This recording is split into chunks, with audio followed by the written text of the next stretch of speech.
reading in here, right? That's pretty unusual. I think so, yeah. Lights are now on, so I guess so.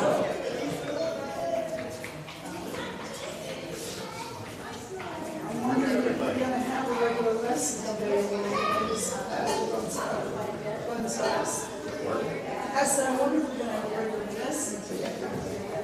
The vicar, former vicar is gonna, I don't know. Makes it look long. Those are still long. Yeah, so, let's see. Someone knows how to do it.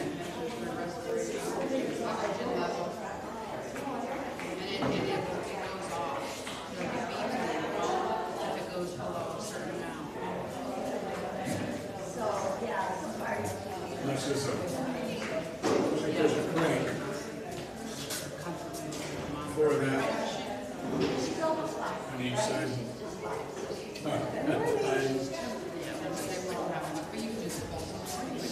Right there, phrase to do it, and obviously they would tell.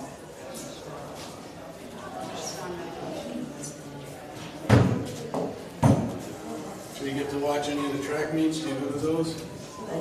Yes, ruling things for spectators.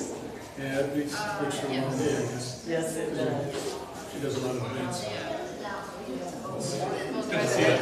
Glad to be here. But it's fine. Morning. How are you? I'm hanging in there. Smile.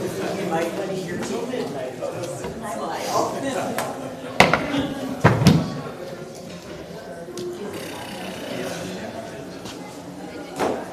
Every once in a while we go to these big city meets, people all day, things, and they just have to just keep watching the clock till your event comes up. You're enthusiastic, you know, sitting around all day, enthusiastic, like it's good. And it was raining out there a little bit, so we had cinder tracks, so that because of the rain, there was just one packed area, just the inside lane. No, I'll lose WELS. I think it'd be a smaller today. I'll let you work your. I knew how to turn the TVs on. Hey, you're doing good. I forgot we opened up our We don't need screen Bibles. share to. I didn't even try yet. Okay, so let's get you connected to. Let me do it for you. Sometimes most of those are gone. Yeah. Yep. You're running hurdles. Big white ones. Yes, I can get you that information. Those they look so much better. The crummy white where it gets disgusting compared to. A lot of legs, yeah. Yes.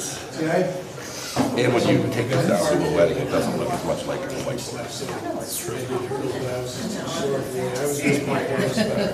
I'm hopping over and back down, maybe about 6'2", 6'4". I even tried it once in college. Still even higher. I used to. No, I did it once. No. Is my purse? They're in here. Look at what's inside for you, so you behave yourself.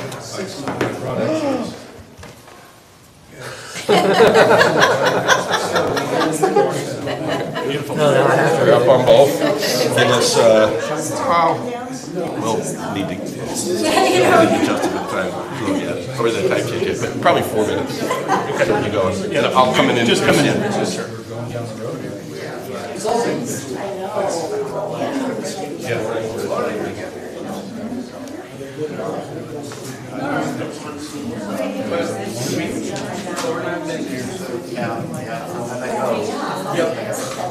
Well, I enjoyed that tremendously. That was a phenomenal read. Yeah, I was looking for one. I don't have one at home anymore. I was like, picked up another one, and I needed another something in there that would fit in there. I had to take the cell phone out. Is it the same noise or is it kinetic noise?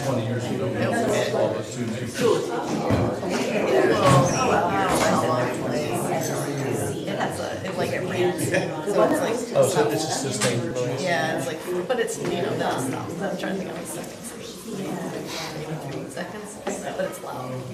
So, I was hoping she'd figure it out in the church on Friday. I think it'll surprise her when she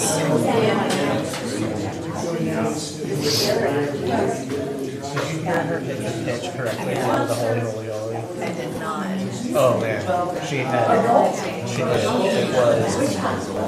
was perfectly on there. At the last note, you're holding it out. She found the note, and then she kept holding it out, but it was the right pitch coming off. That's awesome. We were practicing. Perfect pitch. What are the things on the playground that are a lot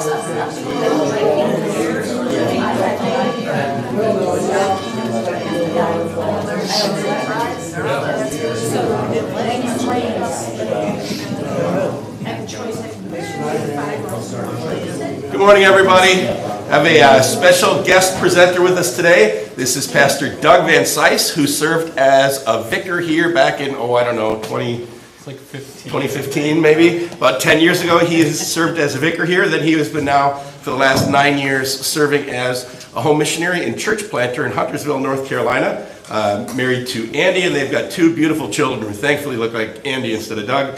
And we're so glad to have Doug here today to talk to us a little bit about the work that we do together as our national church body. So as you recall, every year we give a congregational mission offering to our national church body. And what that mission offering does is it's used to share the gospel around the world in world missions, start new congregations domestically in home missions, and also prepare the next generation of called workers for our churches. And so this work that Doug is going to be talking to you about this morning, you are very much a part of. The offerings that you give that we use for our congregational mission offering will directly support the work that Pastor Van Sice and his congregation are doing. So we're really excited to have him here and hear about it. So, Pastor Van Sice. Thanks.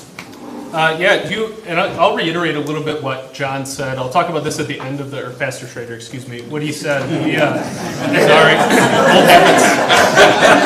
Spent a couple days with him, and you just call him by name. It's a good thing I can leave after this. Short flight. Yeah, short flight. So you guys not only support the work that we do monetarily with your congregational mission offerings, but in large part, I am who I am today because of the work that you do with the Vicar and Missions program.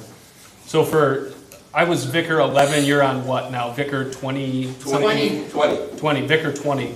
So for 20 years, you have trained men like me to go out into communities and share the gospel. And I have the opportunity to do what Faith did 20 years ago, start something from scratch. So it's kind of fun to bring this sort of full circle and come back to the place that really trained me and molded me into the pastor I am today and get to share some of those stories and experiences with you. So for those of you, I look around the room and I recognize a handful of you. Some of you I don't recognize, so maybe a little bit by way of introduction. This is our family in front of our new church building. We are about 4 or 5 weeks out from construction being completed. So I'll share more about that in the end. The picture's kind of bad, but my wife it was the only one I could find with the 4 of us. Turns out when you have 2 kids running around, it's like really hard to get a picture of the 4 of us. So I'm standing next to my wife, Andrea, and then I'll just show you a picture of the kids because that's what you really care about. So this is our daughter, Addison. She is 16 months old. This is our son, Asher. He'll be 4 in June. So that's been a great blessing to us. And also, Asher he's cut from the same cloth as me. And I say sometimes that if karma were a thing, that is the manifestation of karma. The child who pushes buttons and tests boundaries just like his father. That's Asher. This might be how some of you remember Andrea and myself. This was the last Sunday that we were here in Sharpsburg, right before we moved back to Milwaukee. So how many of you I'm sure Pastor Schrader has talked to you about our worker training system. But how many of you are familiar with the way that especially pastor and teacher assignments work? How many are you familiar with that? Okay, so we went back to seminary Andy and I went back to Wisconsin Lutheran Seminary for my final year of grad school. And then at the end of that year, they sit you down in a big auditorium, and your name gets read, and next to that name is a place, and then you go. So that particular day, I heard my name read. It said Douglas Van Sice, Huntersville, North Carolina, new mission. Okay, what in all the world does that mean? I knew where North Carolina was. It's just 2 states north of Georgia where we just lived. But Huntersville, didn't know any of that. I had learned a lot about just being a pastor from Pastor Schrader, but I didn't know what it meant to really start a church, really plant a church. So one of the first things I did, I think, at that assignment day was I quick pulled up Huntersville on Google Maps to try to figure out exactly where it is. So this will maybe give you a little context. It's sort of zoomed in, but so Huntersville is right. You can see it like right up there in almost the middle of the map.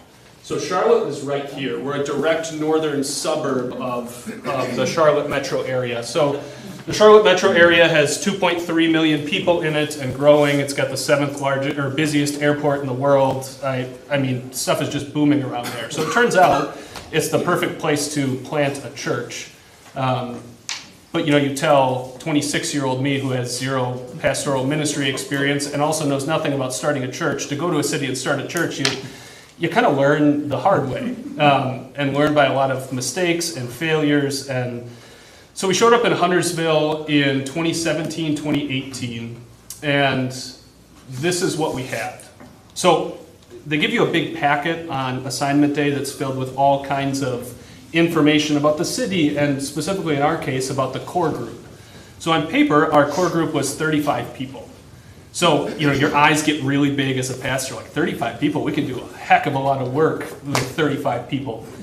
Any guesses to how many people there actually were in reality?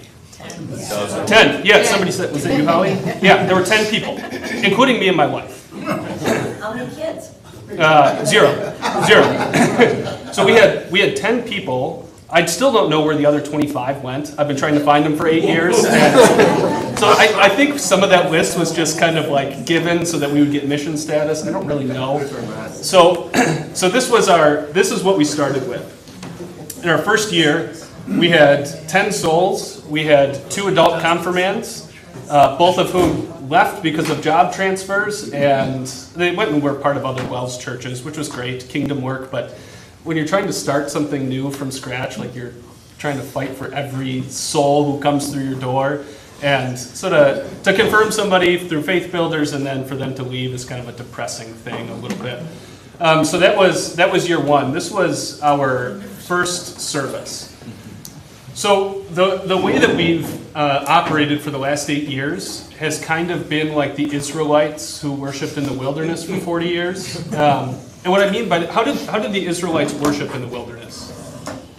So the tent? Yeah, the tent, right? The tabernacle. And they had to set it up, they had to take it down. This is what life at Huntersville Lutheran has been like for 8 years. Every Sunday we pull a trailer that's filled with all of the stuff minus the chairs that we need. The chairs come with our rental space. And so we set it up, we have worship, Bible study, and we take it down. So this was our first service at Grand Oak Elementary School in August of 2018. And if you don't count my parents who are sitting in the back row because they were so excited that their boy was a pastor finally and didn't fail out of school or quit for that matter, they were so excited. So if you take that away, we had 10 people. A year in, we still had 10 people. Now you fast forward to where we are now.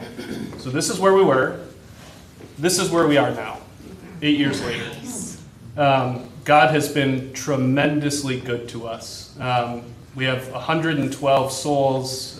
This year alone, we've had 10 adult confirmands, 2 child confirmands. They'll actually be confirmed 2 weeks from now. 2 infant baptisms. And we're actually on our 4th rental location, which this is what that looks like. So we worship right now we worship in a repurposed cotton mill that was built in the 1890s that's been turned into event space. And it really has been good for us. We went from worshiping, after COVID, we lost that use of the elementary school, which was honestly, when you're worshiping like 10 or maybe 20 people, a gym that's meant to seat a ton of people, you feel kind of like lost in the space when you have 10 people. But now this space, it feels a lot better. Our average worship attendance is way up. I think we're like close to 70 people now. God has just been so good to us as we press toward a building project. Now, what does it take to go from this to this? 8 years. Yeah, 8 years.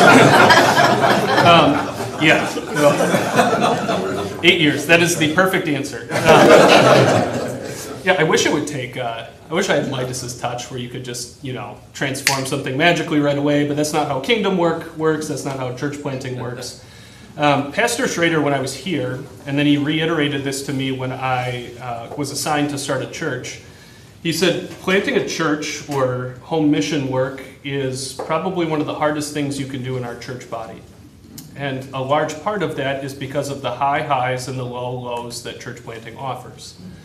So the highs, when you experience them, right, when you bring somebody through Faith Builders and you've gone through the whole process of follow-ups and visits and 8 lessons, and then they finally join and profess their faith before the church, that's a high.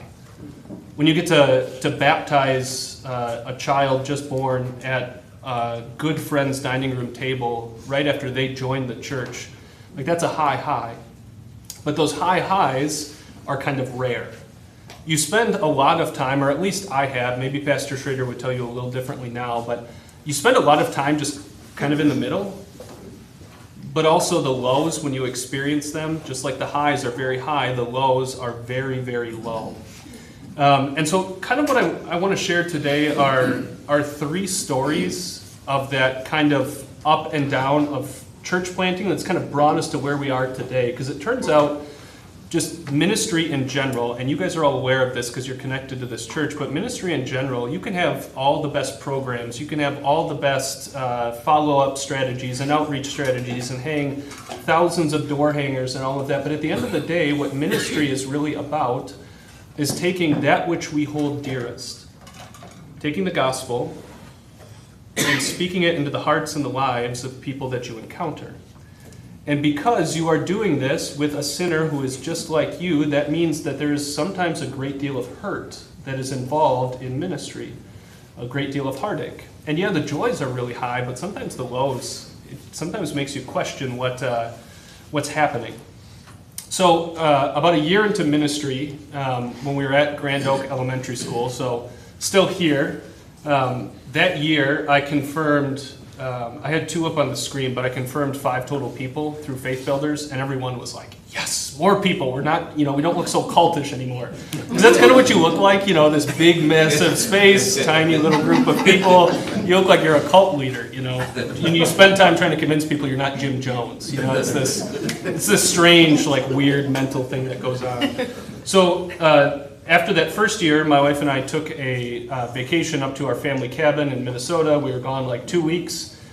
And it kind of turns out when you're gone for 2 weeks as a church planter, like that's not really a great thing for the church. Really healthy for me, not great for the church, because we came back that Sunday after vacation, and the prospects who had been coming and visiting worship all of a sudden were gone. And there were 8 people in worship that Sunday, a year in, and 2 of them were me and my wife. Like, talk about a low. I remember leaving that Sunday, going up into my office once we got home, and kind of scratching my head going like, what are we actually doing here if this is kind of the place where we are? So a couple weeks later, there's a family who shows up randomly. I'd never encountered them. They just happened to see our signs that we hung on Saturday outside of the elementary school. Their names were Matt and Christine, and their 2 daughters, Caitlin and Addie. So Matt was a former Formula One driver and now restaurateur in Charlotte. Christine was an ad exec for Pandora and then later on Spotify. Their girls were just beautiful and fun-loving, and they were the first adult confirmands that I had that didn't get transferred immediately after confirming them, which was great. And they became really good friends with me and Andy. And Matt ended up sitting on our board for a while, and they both served in a lot of great ways.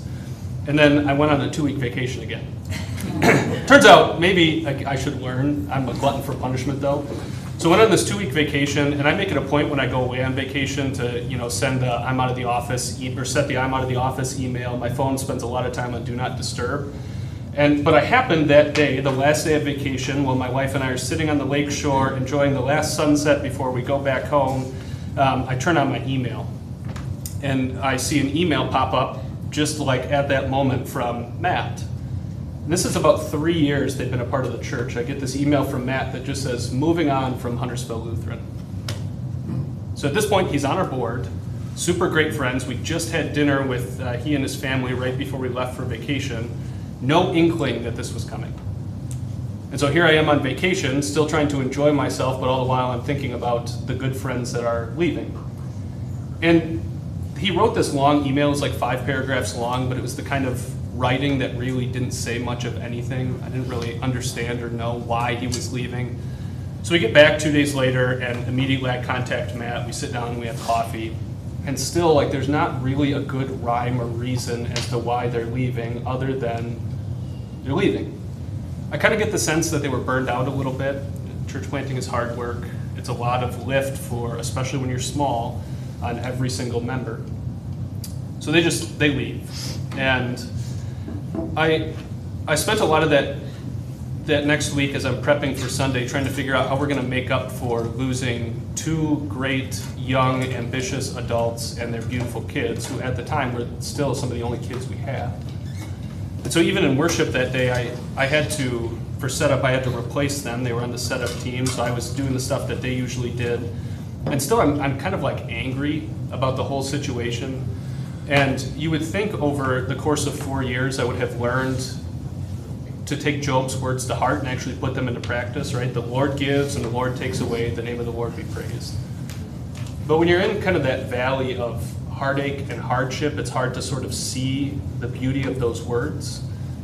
You recognize that the Lord has taken something from you, but you have a hard time seeing what the Lord is giving you.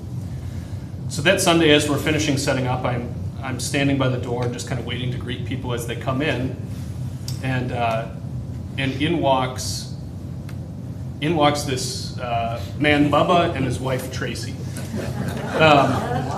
So those are their grandkids. I'll kind of tell the story tell the story in a minute. But the first time I meet Bubba is that's his actual name's Robert, but he's like 6th generation Mississippi, and his dad's name was Robert, his grandpa's name was Robert, and his great-grandpa's name was Robert, and so growing up they called him Bubba. So Bubba's got this really deep southern Mississippi drawl to him. And the first time I meet Bubba is in tattered overalls and a t-shirt and flip-flops. So Bubba comes up and I introduce myself to him. He goes, "You the preacher?" I'm like, I don't know if I want to answer that question. You the preacher? Yes, Bubba. I am the preacher. Nice to meet you. I'm going to be listening real closely to you. Great.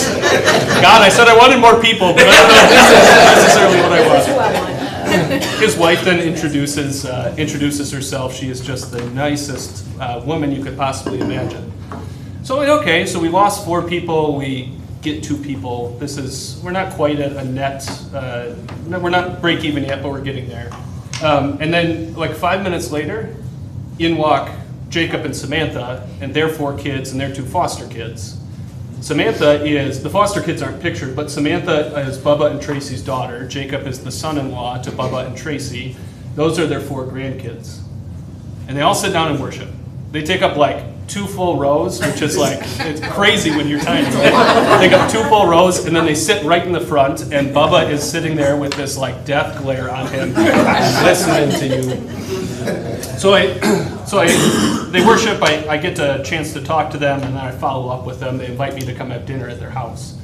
I thought it was just going to be me at dinner.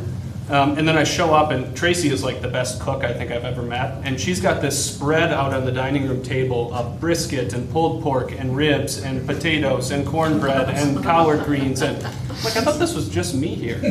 Well, then in walks the crew of 8 behind them, and then 2 of their other daughters and another son-in-law. And now I'm sitting at the head of the table, and here's Bubba. So we have this wonderful dinner, and one of my favorite memories from Bubba that night was after dinner, stuff is getting cleaned up, and he goes, "Preacher, you strike me like a man who likes bourbon and cigars." That's a little presumptive, Bubba. Oh, sure. So he sends his oldest grandson to the humidor, and he gets the cigars, and Bubba goes and pours the bourbon. And I'm waiting by the back deck. They have this big patio like deck out in the back, and like 2 minutes later, Bubba goes, "Preacher, what are you doing?" I'm like, "Well, you said we're having bourbon and cigars. I'm waiting to go outside. I'm just waiting for you." He goes, "We don't smoke outside like the heathens do. We smoke in leather recliners like God intended." All right, Bubba. So there we sat in his living room and talked all sorts of theology, and he's a brilliant man. And it turns out Bubba, who still is in the same tattered pair of overalls and a t-shirt, what you see is not what you get. Because Bubba was a top-level cryptologist during the Gulf War and a direct advisor to first President Bush, and now works as a professional hacker for Bank of America. His job is to break Bank of America's security every day to show them where they're vulnerable. The first time you see Bubba is not what you would expect. Not what you would expect. So Bubba and Tracy have now, and Jacob and Samantha and their kids, and they have new sets of foster kids all the time now, but they have been, I took them through a Faith Builders course, they joined and have just been wonderful members. And so this was a good reminder for me that often when you're in the valley of that suffering, it's hard to kind of see the goodness that God brings about.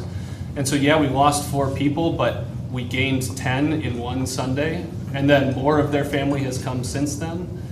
So yeah, the Lord gives and the Lord takes away, but the name of the Lord is praised. So that was maybe 3 years ago that they joined. And right when they joined, we were in the process of trying to find raw land for a building. We had all grown sort of tired of the setup and takedown routine, of which we're still doing, by the way, but we've kind of grown tired of that. And in December of 2021, we closed on 5 acres of tree farm, which was a huge blessing to us. We spent about 2 years searching for property, and what we either found was like half an acre for $1 million or 40 acres for $7 million, right? We couldn't find anything in between.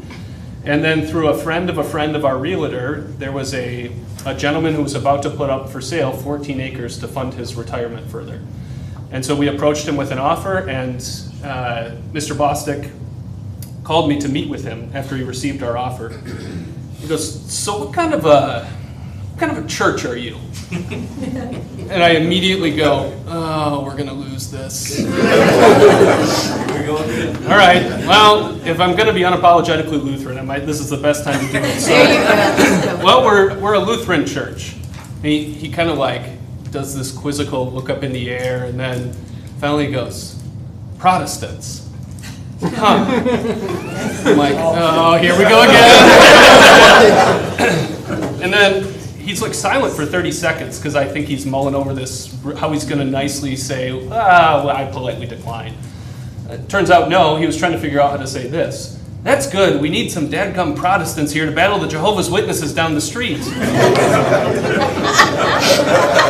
All right, Mr. Bostic, whatever, I'll take it. And then he does one better, and he says to me, "I'm going to sell you the 5 acres that you're asking for at the same price per acre as I'm selling all 14. And I asked him for right of first refusal on the other 9 that we didn't have a chance to buy, and he also granted that. Unfortunately, we didn't have the capital at the time when it came time to sell them, but we have just had this great relationship with Mr. Bostic ever since. So that was December of 21. We spent about 3 years designing and building and kind of going through the heartache of COVID, inflation, and the first building project that we designed was roughly 10,000 square feet. We shot for the stars. We were kind of hoping for something big. And our project came back. Anybody have any guesses how much of a percentage or how big of a percentage miss there was on budget? Not quite 70, 42%. They came back the bids came back 42% higher than we originally anticipated. So instead of 2.8 million like we were promised, it came back at 4.2 million. And I'm looking at the time, maybe like the 80 members we had, and I'm going, huh, Okay, money doesn't grow on trees, and we have 80 people. How are we going to support this? So for the next year, we went back to the drawing board. We explored everything from selling the raw piece of land, which had increased in value exponentially by that point. We explored buying an existing building and renovating, or even just doing what a lot of other churches do, which is just lease in perpetuity.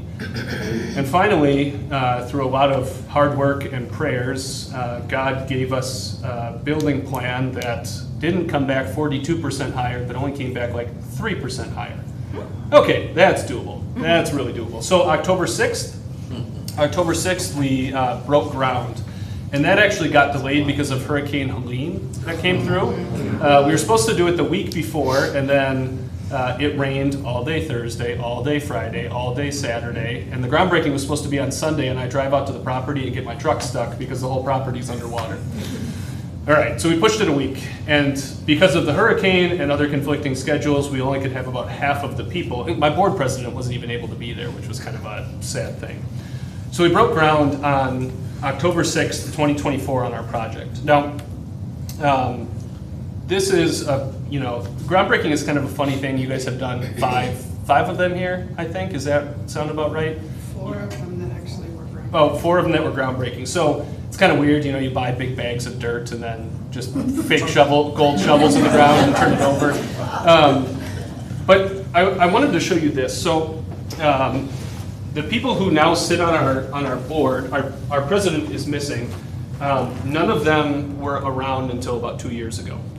So Dan is our secretary and financial treasurer. You have Ron, he's actually I've known him since he was a freshman in college. I was his RA. So we have mutually destructive stories about each other that we promise to never share ever in public. And then John is our building project chairman, and he's a really cool story. So you want to talk about like kind of highs and lows. You guys have been around a church who faithfully and regularly follows up on guests and visitors. And some of you may have even been, from time to time, a part of the team that follows up with them. So John and Aaron, they showed up at Easter of either 2020 or 2021, they showed up. And we did all of the right follow-up stuff.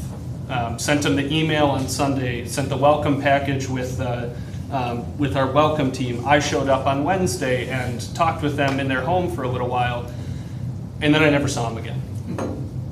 Which, you leave conversations like the one I had with John and Aaron, and everything was great. They're like, yeah, we'll be in worship the next week, and I was being sold a bill of goods, but fine. And I never saw them again. And then all of a sudden, in May of 2023, in through the door, these people I haven't seen, tried to follow up on, but haven't seen in about 3 years, in through the door walks John and Aaron. And now they have this 1-year-old son, or close to a year-old son, named Aiden. And they immediately, after following up with them again, they immediately said, so years ago you offered us this thing called Faith Builders. You think we can take that? Like, I don't know, God, what happened here, but you just dropped beautiful gifts in my lap. So I take them through Faith Builders, and about midway through the Faith Builders class with John and Aaron, our building project chairman at the time stepped down from being building project chairman and also left our church, that was a very sad thing. That's another one of those things where you kind of look at it and go, why did you leave? So then at that point, I was just kind of running the project, so I didn't know who else in church was going to run it. And then toward the end of Faith Builders, John goes, hey, I kind of heard that you guys lost your building project chairman. I'd like to be able to help if I can. And it turns out John works for J.E. Dunn, who's one of the nation's largest general contracting firms for commercial buildings. And his job is to manage $200 million projects. And so he agrees to be our building project chairman. About a year later, as John and I have been working closely on this project, his mom, Susan, who's standing next to John, and his stepdad, who's also named John. It's really confusing, like when you go to a gathering, because John gets called Johnny, and then John gets called Johnny sometimes as well, and I never know who is being talked about, so I just kind of guess. But Susan and John move into the area, and they haven't been connected to a church in like 5 years. And so John and Aaron are like, hey, you should come check out our church. We like our pastor. And so sure enough, they come to visit, and they enroll in Faith Builders almost immediately. And which was the strangest thing. Sometimes it takes a lot of work to get somebody enrolled in Faith Builders. They just were like, yep, this is the church for us. We want to plug in. We want to join. Turns out Susan has 2 other kids, the siblings of John, who live in different parts of the country, one in Chicago, one in Greenville, South Carolina. They also have been searching for a church and have not been able to find one. And turns out we have a ton of WELS churches in Chicago, and we have a great WELS church in the Greenville area. 2 of them now, actually. Both of the other siblings of John are now attending these WELS churches with the anticipation that they take a membership course. All of that happened from one meeting that we had years ago, and then they never showed up again. It's crazy how, I share these stories because it's kind of wild how ministry works and how God decides to bless his kingdom when and where he will. Guys like Pastor Schrader and I think he would say the same thing. Guys like us are nothing special. We are simply these vessels that God calls into service, just like you are called into kingdom service as well. God just gives us, the guys like Pastor Schrader and I, the privilege of being on the front lines and being able to see kingdom work and kingdom growth in very intimate ways. And so all of these stories that I'm sharing with you, I think probably all of you are one of those stories to Pastor Schrader in some way or another. For better or for worse, we only have, I think, 8 lifelong WELS members at our church. So you think about that, I've had the privilege of taking 102, I think that would be 102 people through Faith Builders in the last 8 years. I didn't sit down and calculate the hours, but you sit at, I'm not teaching them like you guys teach them here right now because we don't have a permanent space yet. So I sit at people's living rooms and in a coffee shop and spend 8 to 10 hours per family, per person really, teaching these people about the means of grace, about the pure gospel, many of these people have never heard anything like this. And it's just such a treasure for me not only to be a pastor there, but for me to be here this morning and to look out at a room full of people who got the same experience. How many of you have taken Faith Builders in here? Okay, almost everybody. That, and I can't speak for Pastor Schrader, but of all the things that a man like me does on a weekly basis, teaching Faith Builders is what keeps me sane. It's what keeps me going on a weekly basis, the opportunity to sit time and again with people and hear their stories and to be able to give them Jesus and watch the light bulbs go on and watch a lot of healing happen. And so it just is such a treasure to be able to do that, to have the privilege to do it. And you know where I learned it?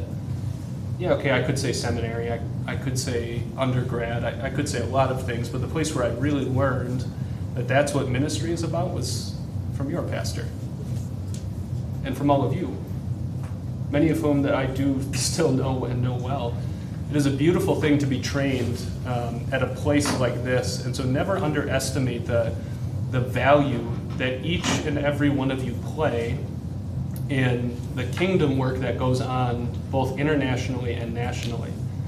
Because you guys have churned out, not kicked out. I don't think you've kicked out anymore. But you've churned out 20 just fantastic kingdom workers who serve all around the United States. And do you have one in Canada? Yeah, one of them is in Canada even. So you can say internationally. 2 of them. Who's the other one? Schultz and Ryman. Oh, I forgot about Chester. Yeah, Chester's up there too. So you can even say you've churned out international workers as well, and that's such a beautiful thing. I'll maybe share a little bit about our building project with you. So this is from the front part of from the street view of our building. So we have a sanctuary, a gathering space, kind of entry lobbyway, as well as classrooms. This is the design that wasn't 42% higher than what it should have been. Okay, come on, there we go. This is from the back of the building. We were able to build some, because just like Georgia, North Carolina is beautiful, except from the months of like June through middle of September, when it's just so stifling hot. You sweat through 3 shirts in a day. It's ridiculous. But we had an opportunity to build some wonderful outdoor gathering space there as well. So here's from the very back of the building. This is a panoramic, so the detail is a little skewed, but this is from the main entryway. So you walk in, and to the left you have gathering space, kitchen, classrooms, bathroom. Straight back you have my office, and then like an administrative area. And then to the right, you have our sanctuary. So our sanctuary is designed to seat 225 people. It really is a gorgeous space, or it will be once it doesn't just look like tape and mud on drywall. And we're very, very thankful to have it and to be able to, Lord willing, grow into it in the coming years.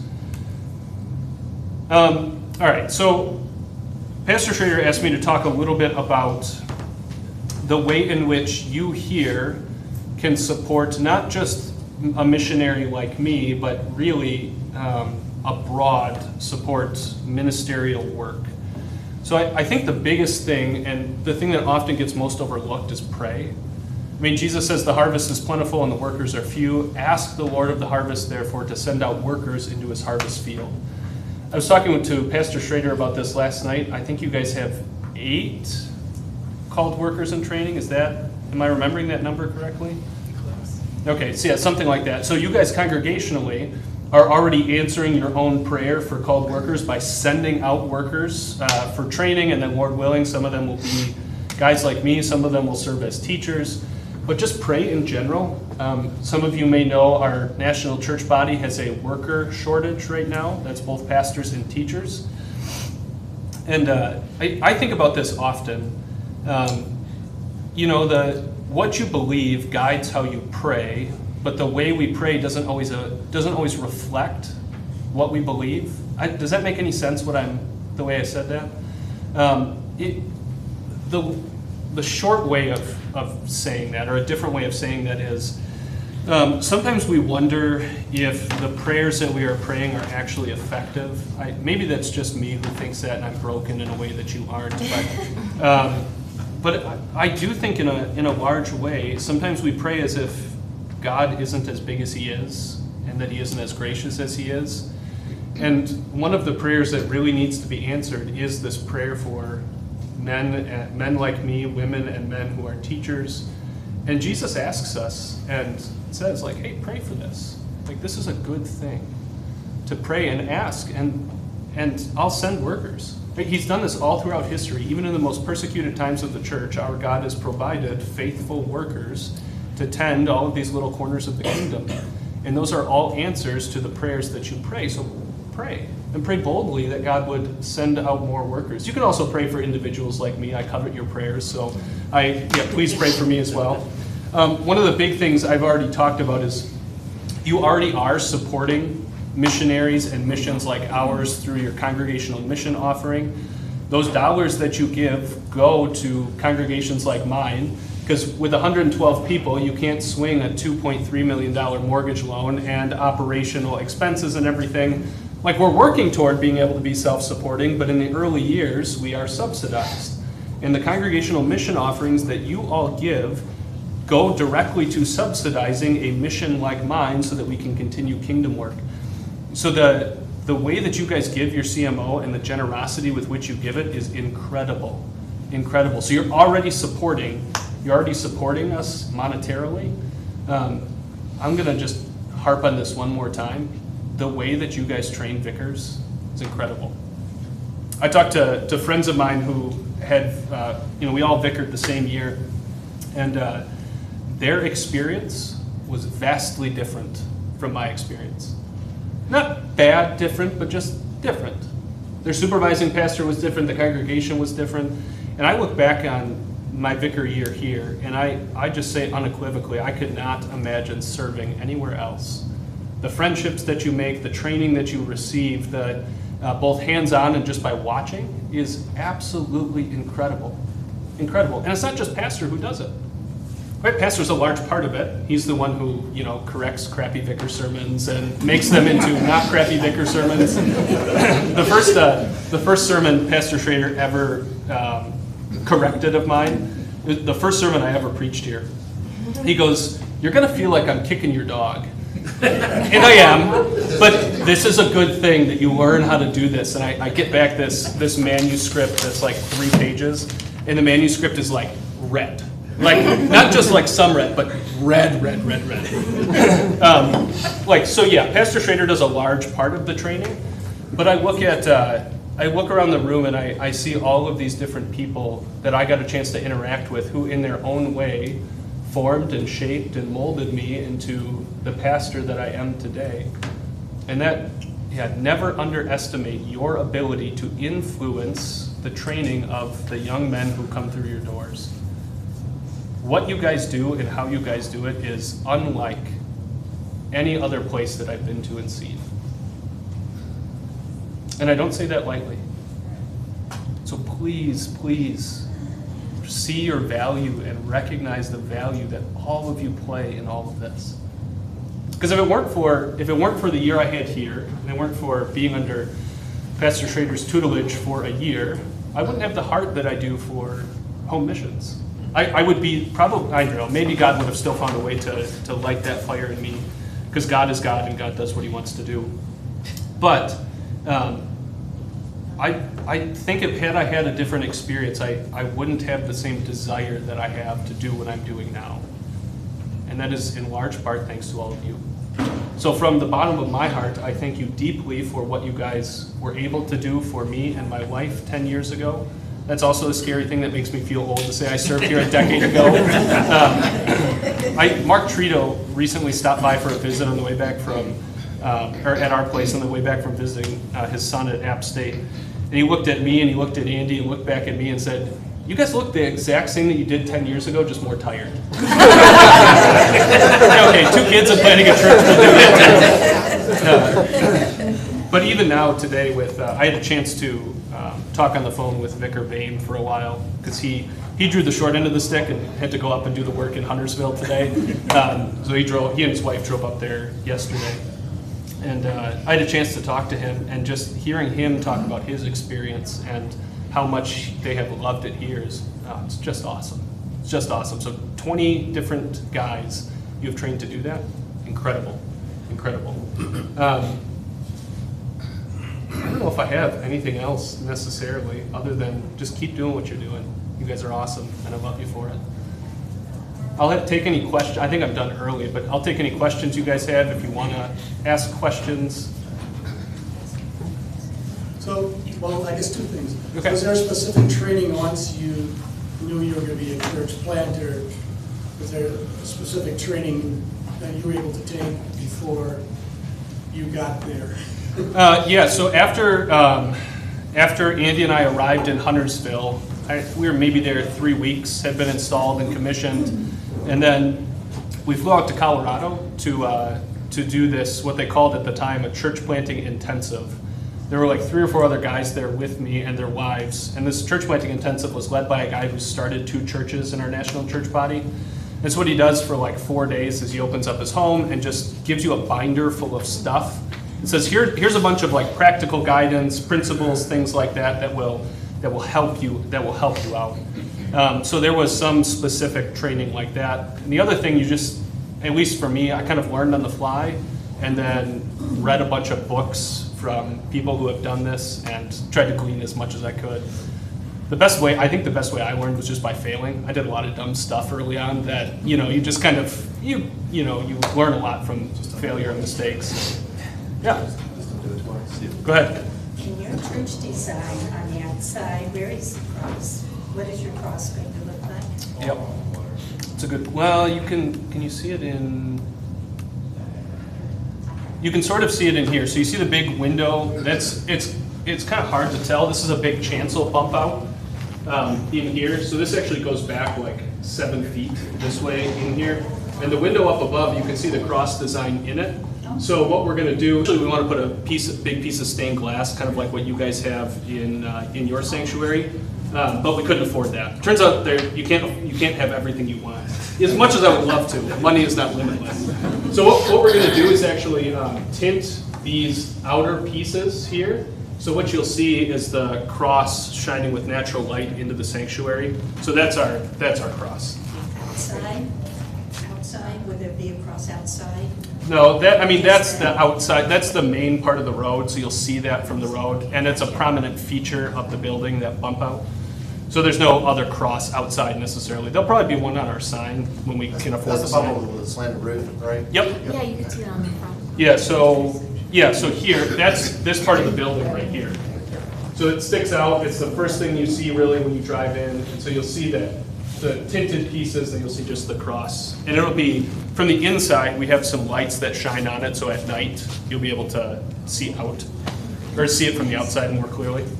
Good question. Antoinette? So you thanked us over and over, and I want to thank you. I know we are all really, really blessed to have young people who are willing to step up and accept the calls to shepherd us, and a Senate that trains you guys so incredibly. Pastors like our pastor who mentor you, but ultimately, thank you for you, your family who serve in this capacity for all of us. Thank you. That means a great deal. I think having a building just for the people there, rather than renting all the time, you can have events, social events, team meals, things like that. I think that will really help the church grow. Yeah, it's going to help us in a couple of big ways. That maybe this will be kind of the last thing I say, because this will give you, I don't know, how much time do I have, Pastor? You're about done. Yeah, okay. I'm forever running out of time. He's going back here like, right. So in our specific community, this will be the biggest way building helps us. So we don't have the mentality, if you build it, they will come. I don't think that stuff works like that. But in our community, there have been a lot of startup churches. Even since I've been there in 8 years, there have been 10 or 11 startup churches, not including mine. So how many of those 10 or 11 are still around? One. So they come and they disappear as quickly as they appear. And what happens in each of those situations is that people pour their hearts and souls into church plants and to helping get stuff off the ground. And then when they close, they get burned. And there's a lot of hurt that surrounds that. So over the 8 years I've been there, I have talked to countless people who find out that we're a church plant and that we are renting temporary space, and they won't touch us with a 10-foot pole because of that hurt. A building like this gives us instant permanence and stability within a community that is pretty unstable. I mean, rapid growth, people moving from all over trying to get a life established. Having this permanent space will remove that massive roadblock for so many in our community. And so that'll serve us in a big way, because now no longer do I say, hey, we're renting at a repurposed cotton mill. I can say, no, our building's off McElwain Road, just south of Gilead. Like, come check us out. It's the thing that looks like a farmhouse, So that's how that will change for us in a big way. Okay, I'm done. Thank you all so much. I appreciate it.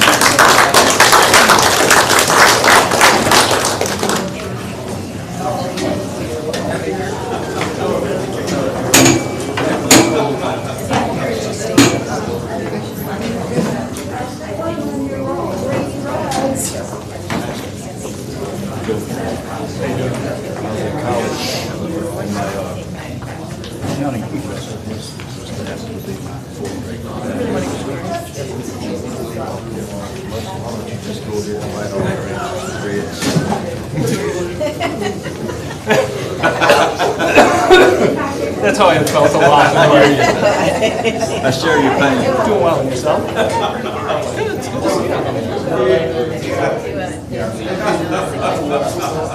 I know that he is engaged here, which is very, very exciting. I love Sam. I had such a fun time having him there for that summer. I wish it could have been longer. I want to know So when is the wedding? That's exciting.